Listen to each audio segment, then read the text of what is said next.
Mesdames et messieurs, bonjour, bienvenue dans cette nouvelle édition de votre journal de 15 h à la une de ce journal.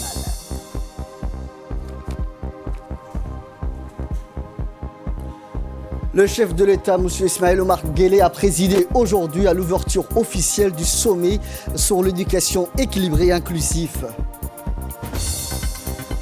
Dans l'actualité internationale au Mali, deux militaires visés par une attaque. Merci si vous nous rejoignez sur Télé Djibouti. C'est l'événement le plus important de ce début d'année 2020. Le sommet international sur l'éducation équilibrée et inclusive s'est ouvert ce matin au Kempinski Palace. À son arrivée, le président de la République, M.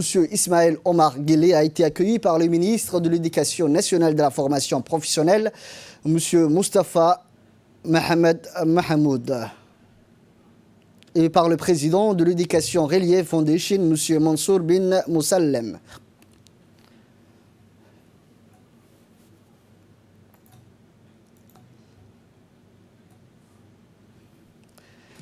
Après tour à tour, le président de la République...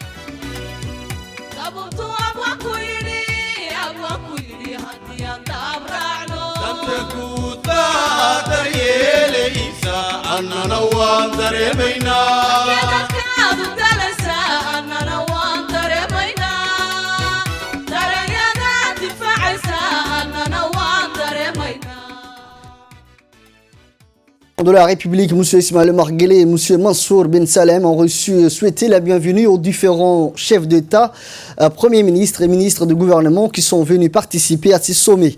Au cours de discussions, le numéro 1 djiboutien et la première dame du pays et président de l'Union nationale de la femme djiboutienne, Mme Khadra Mahamoud Haïd, le président, la première dame du Comore, le divers premiers ministres, chefs de délégation et autres hauts participants ont abordé l'importance qu'ont rêvé ces sommets.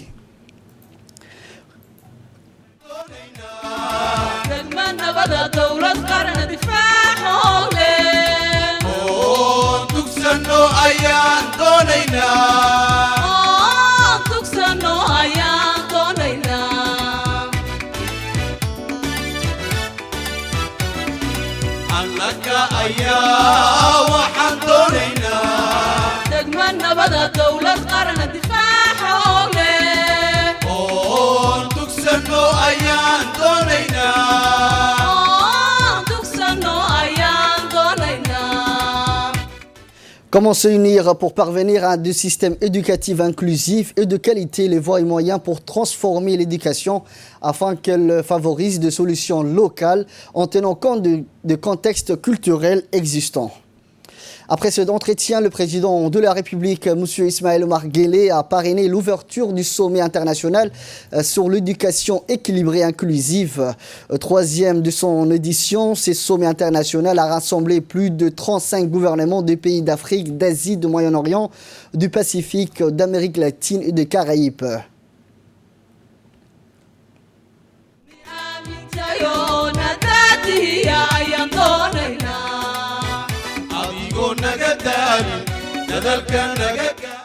Aux côtés de délégations dirigées par de chefs d'État et de gouvernement, de représentants de haut niveau d'organisations intergouvernementales, de la société civile et du monde universitaire, sont à ce égard comme international qui va durer 3 jours. Durant ces 3 jours, les objectifs de ce sommet et ses portées seront d'affirmer et signer la Déclaration universelle de l'éducation équilibrée et inclusive et signer comme plateforme un mécanisme de coopération technique et financière pour soutenir la mise en œuvre des engagements pris dans la Déclaration universelle.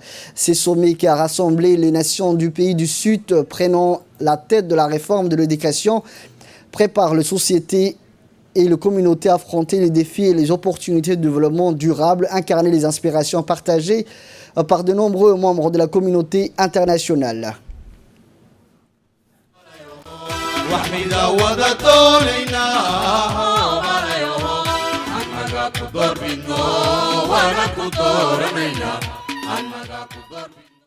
L'urgence de construire de nouveaux modèles équitables de développement social et économique par l'éducation, le sommet international sur l'éducation équilibrée et inclusive embrasse de nouvelles idées et garantit que de nouvelles voies peuvent être trouvées. Il est important de rappeler que la nécessité de promouvoir et de développer une éducation inclusive n'était pas une nouveauté pour notre pays et qu'elle demeure au contraire au cœur de la vision des inspirations qui ont guidé la réforme de notre système éducatif entamée à l'issue des États généraux de l'éducation de 1999. Aujourd'hui, ces sommets se déroulent dans un contexte où le monde est confronté à des défis mondiaux plus grands et plus urgents. Le changement climatique, la fragilité géopolitique et l'augmentation des migrations de masse forcées. La population de réfugiés climatiques est en augmentation. Beaucoup de personnes déplacées, des enfants sont le plus vulnérable, le plus fragile du monde. La question de l'éducation de réfugiés ainsi que de la manière de dispenser dans des classes de plus en plus multiculturelles et urgentes. Les défis de la diversité sont grands, surtout dans un monde où les fractures technologiques, numériques et scientifiques sont de plus en plus grandes. Place maintenant au discours officiel en prenant la parole en premier le président de la fondation Education Relief Foundation, Cheikh Mansour bin Moussalim, a remercié tout d'abord les autorités du pays pour l'hospitalité et l'accueil de ce 3e sommet mondial sur l'éducation équilibrée et inclusive. To an education, but also who struggle to benefit from that same education.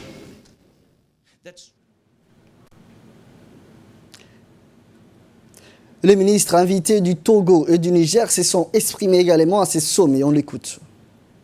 Monsieur le Président, nous disons tout simplement, sans trop de mots, dire que sans une éducation équilibrée et inclusive, il n'y a point de développement.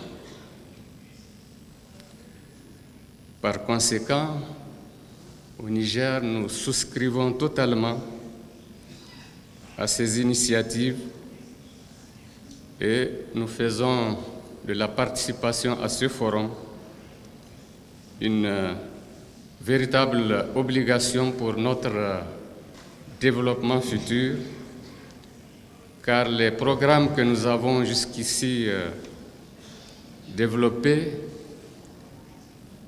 en matière d'éducation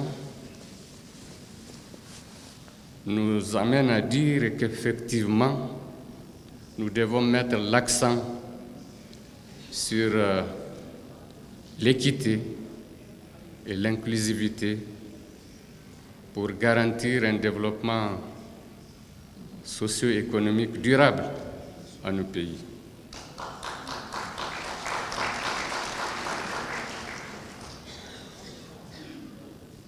Notre avis au Niger, c'est que l'éducation doit être holistique, adaptée à nos réalités, conforme à nos valeurs et également aux aspirations de nos populations. Donc il s'agit pour nous de prendre véritablement en main l'avenir de nos pays à travers une éducation de qualité, une éducation inclusive. Le thème qui nous rassemble aujourd'hui est d'une importance capitale, car le développement de nos pays dépend avant tout des ressources humaines de qualité dont disposent nos différents États. Et lorsqu'on regarde aujourd'hui le secteur de l'éducation dans nos différents pays, il se fait que la mutation que connaît le monde impacte ce secteur de l'éducation.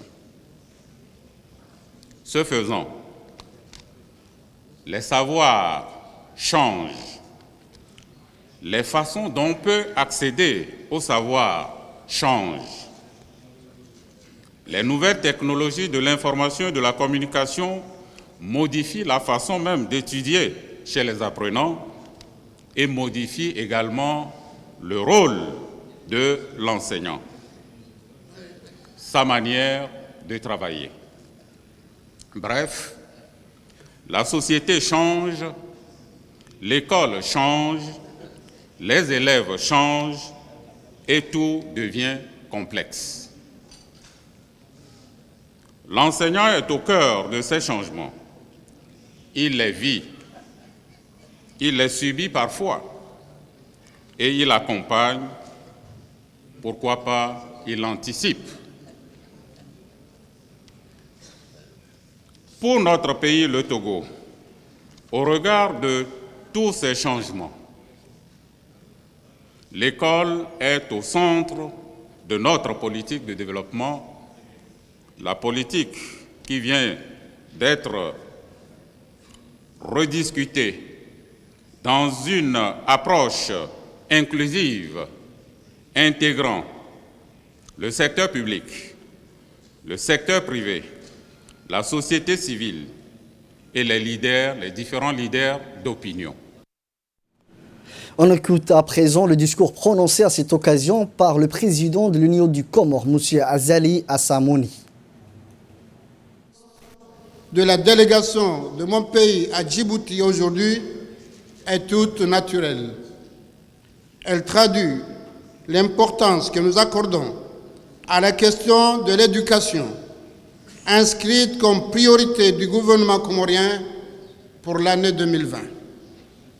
Nous avons également tenu à être présents ici pour marquer notre attachement à la République de Djibouti, ce pays frère avec qui nous partageons une appartenance commune, non seulement à l'ONU, à l'Union africaine, mais aussi à la Ligue des États arabes, à l'Organisation internationale de la francophonie et à l'Organisation de la coopération islamique.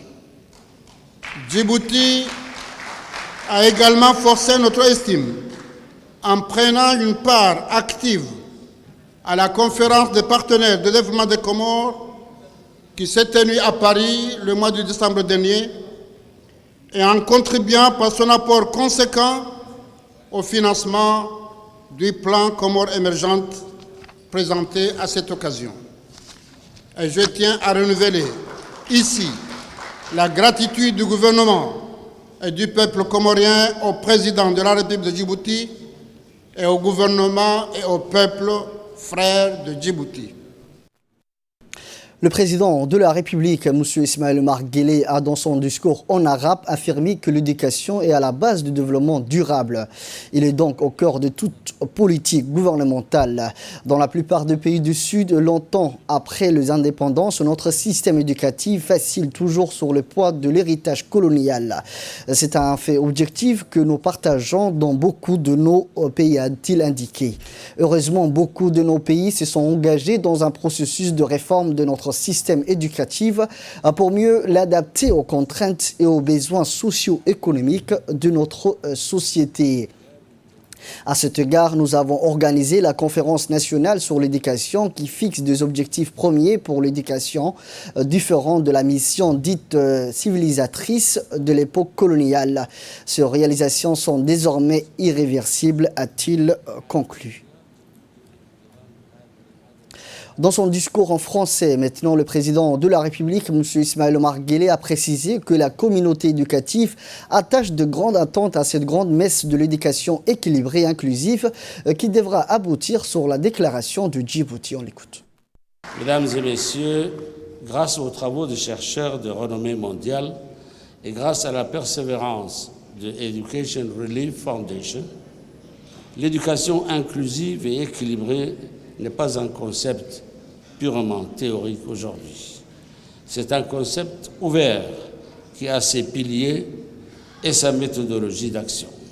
C'est un concept essentiel à l'instauration d'une éducation de haute qualité pour tous les apprenants et au développement de sociétés plus inclusives. C'est aussi un concept crucial pour atteindre l'équité sociale. Nous savons que les défis qui nous attendent sont nombreux, mais c'est justement cela qui doit rendre notre mission commune exaltante. Car l'éducation inclusive et équilibrée, que nous pouvons considérer comme l'école de la performance, suppose la mobilisation des énergies individuelles et collectives au service de la quête permanente de l'excellence. J'espère que ces 3 jours de travaux serviront à une meilleure vulgarisation et à une meilleure appropriation du concept et de ses finalités. Pour ma part, je suis favorable à la mise en place d'une plateforme de concertation et d'échange entre les pays pour que l'éducation inclusive et équilibrée se propage aussi par les bonnes pratiques des uns et des autres. Je vous remercie de votre attention et je vous souhaite beaucoup de succès dans vos travaux. Assalamu alaikum wa rahmatullah. Le président de la République, M. Ismaël Omar Guelleh, et la première dame du pays ont convié hier la délégation de haut niveau venue participer au 3e sommet sur l'éducation équilibrée et inclusive, un dîner gala organisé au palais présidentiel.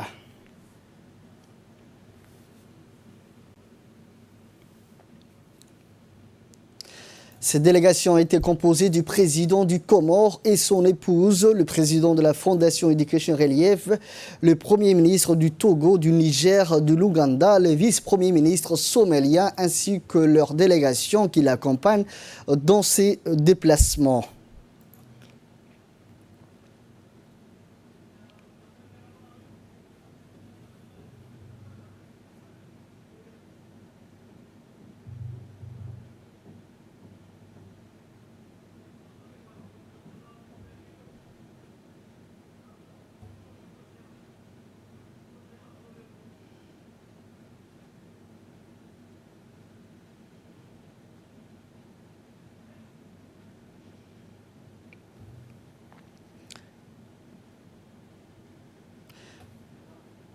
Côté djiboutien, ce dîner a vu la présence du Premier ministre Abdelkader Kamil Mohamed, du ministre de l'Éducation nationale et de la formation professionnelle Moustapha Mohamed Mahamoud, le ministre des Affaires étrangères et de la coopération internationale M. Mohamed Ali Youssouf, le ministre de l'Économie et des Finances M. Ilyas Moussa Dawale, la ministre de l'Habitat, la ministre de la Promotion de la Femme et de Famille, la ministre du Logement, la ministre des Affaires sociales, le chef d'état-major général des armées, le directeur de la sécurité, vice-président de l'Union de la femme djiboutienne. Un moment de détente conviviale composé de chants.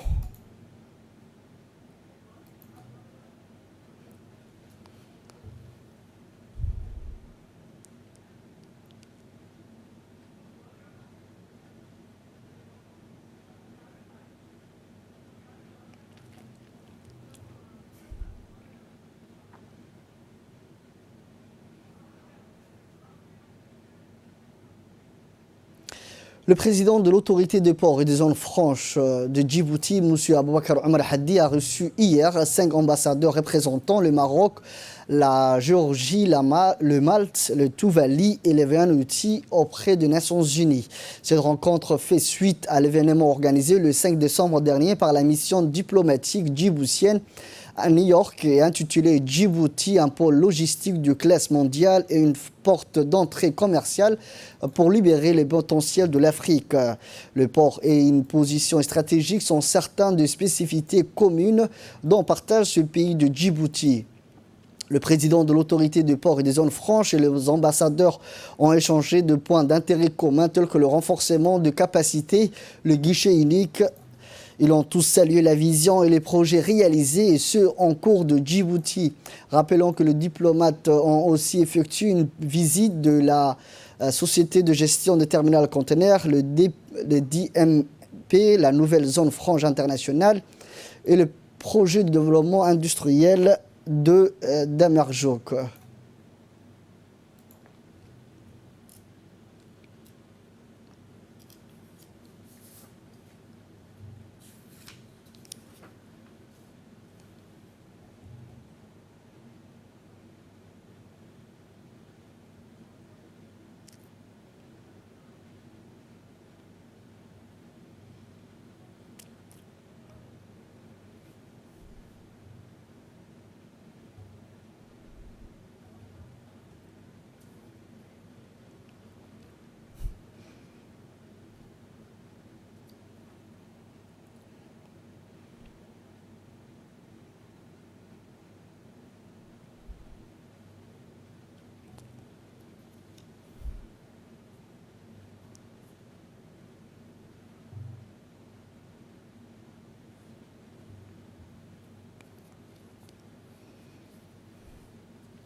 Également dans l'actualité nationale, les cérémonies de lancement des activités de formation destinées à renforcer les capacités de directeurs et animateurs du CDC ainsi que d'une trentaine de jeunes diplômés a eu lieu hier, ce matin, dans la salle du CDC d'Obok. Le président du conseil régional, M. Mohamed Hamed Ismail, et deux adjoints du préfet d'Obok, M.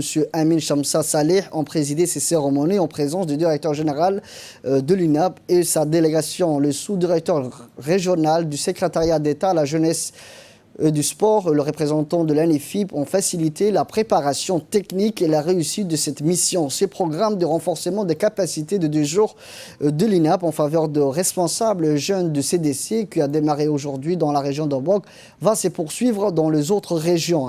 Il s'inscrit dans le cadre de la mise en application des partenariats entre le ministère du Travail chargé de la réforme de l'administration et le secrétariat d'État chargé à la jeunesse et au sport. De chercher les voies et moyens d'aider ces jeunes donc, à monter des projets. Donc, je vais renouveler mes remerciements donc, aux formateurs. Et je vais donc remercier d'abord les 2 ministères qui sont concernés par ces formations, à savoir le ministère du Travail et le secrétariat d'État de la jeunesse sport. Écoutons à présent un extrait de son intervention du directeur de l'INAP. Nous avons choisi Obok parce qu'elle est symbolique, elle a besoin d'être soutenue, accompagnée. Elle a besoin, plus que les autres régions, sincèrement, à ce que les responsables, d'abord, la première journée des directeurs des CDC, les animateurs, les animatrices, les responsables de complexes sportifs, puissent trouver les capacités techniques à se mouvoir et à se prendre en charge pour encadrer et conduire les projets de jeunes. Nous démarrons aujourd'hui ce périple à Obok, ville importante, respectueuse. Monsieur le Président, vous pouvez compter sur nous. L'INAP sera là, même au-delà de la jeunesse. On est là même pour encadrer le conseil régional, la préfecture de Djibouti. Bientôt, nous aurons un centre de vidéoconférence à l'INAP. Donc, nous pouvons faire des formations de l'INAP directement ici. Passons à présent à l'actualité internationale. Le bilan provisoire fait état d'au moins 19 morts et 5 blessés, tous de nationalité malienne. D'après l'armée du Mali, plus d'une centaine d'assaillants lourdement armés auraient fait irruption dans le camp et dérobé l'ensemble du matériel militaire. Depuis, les autorités disent avoir repris le contrôle du poste dans ces zones où des groupes affiliés à Al-Qaïda sont solidement implantés. Ces derniers mois, la zone de 3 frontières en convainc Burkina Faso et du Niger a été en proie à des attaques djihadistes, malgré l'intervention militaire étrangère portant plus de 4000 le nombre de victimes de violences au Sahel l'an dernier. Le basketteur américain ex-star de la NBA, Kobe Bryant, est décédé hier dans le crash de son hélicoptère intervenu à Calabasas, dans le sud de la Californie. Kobe Bryant, âgé de 41 ans, avait notamment évolué pendant 20 ans au sein de la franchise NBA de Los Angeles, quintuple champion NBA. Il est l'un de 7 joueurs à avoir inscrit plus de 30 000 points en carrière. Le basketteur, père de 4 enfants, était à bord de son hélicoptère privé avec 4 autres personnes dimanche lorsque celui-ci est brusquement tombé avant de s'enflammer. Aucune personne n'a survécu au crash. La cause de l'accident n'est pas encore connue.